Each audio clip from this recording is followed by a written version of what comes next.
কাল তো পৌষ সংক্রান্তি, তাই আমি নারকেল আর দুধের ক্ষীর দিয়ে পাটিসাপটা বানাবো। পাটিসাপটার জন্য কি কি উপকরণ লাগবে আপনাদের একটু দেখায় দিই। 1 কেজি দুধ নিয়ে নিলাম, সঙ্গে কিছু খেজুরের গুড়, 1 বাটি চিনি, কুড়ানো নারকেল নিয়ে নিলাম, সঙ্গে চালের গুঁড়া আর 1 বাটি ময়দা নিয়ে নিলাম। আমি কড়াইতে দুধটা ডাইলা দিয়ে উনানটা জ্বালায় নিব। 1 কেজি দুধ নিয়েছিলাম, পুরাটাই কড়াইতে দিয়ে দিলাম।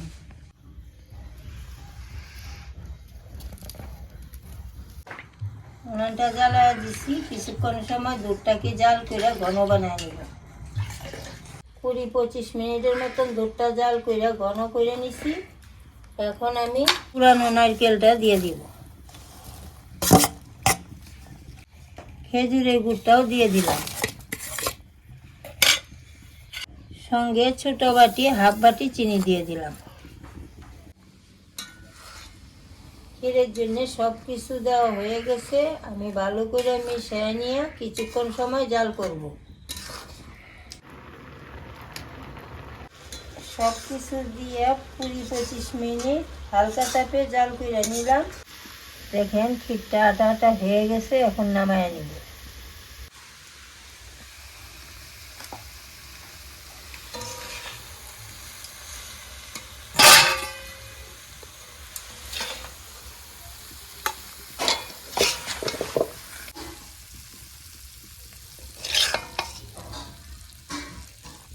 ক্ষীরটা বানায় আলাদা করে রেখে দিলাম। এখন আমি বড় বাটি 1 বাটি চালের গুঁড়া,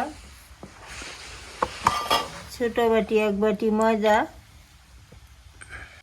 সঙ্গে দুধ আর চিনি দিয়া গুলায় নিব। চিনিটা বেশি পরিমাণে দিব না, ক্ষীরেতে চিনি দেওয়া আছে।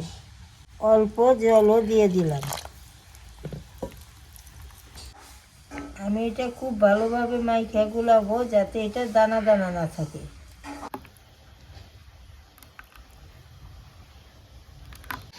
দুধ আর জল দিয়ে একটু পাতলা করে গুলায় নিলাম। সব কিছু রেডি হয়ে গেছে, কড়াইটা গরম হয়ে গেছে। এখন একটু সাদা তেল দিয়ে দিব।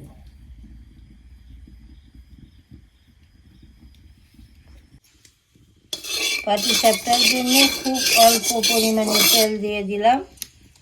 এখন গুলে রাখা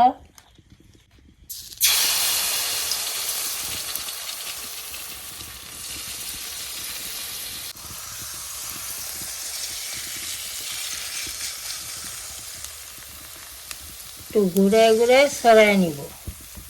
এখন আমি উনানের তাপটা হালকা করে রাখছি। এখন তৈরি করা ক্ষীরটাকে দিয়ে দিব।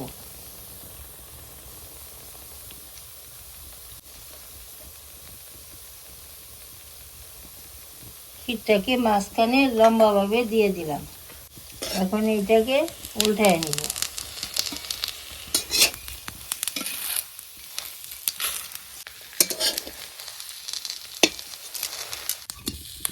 উল্টা পাল্টা করে লাল লাল করে ভাজিয়ে নিলাম। পাটিসাপটাটা হয়ে গেছে।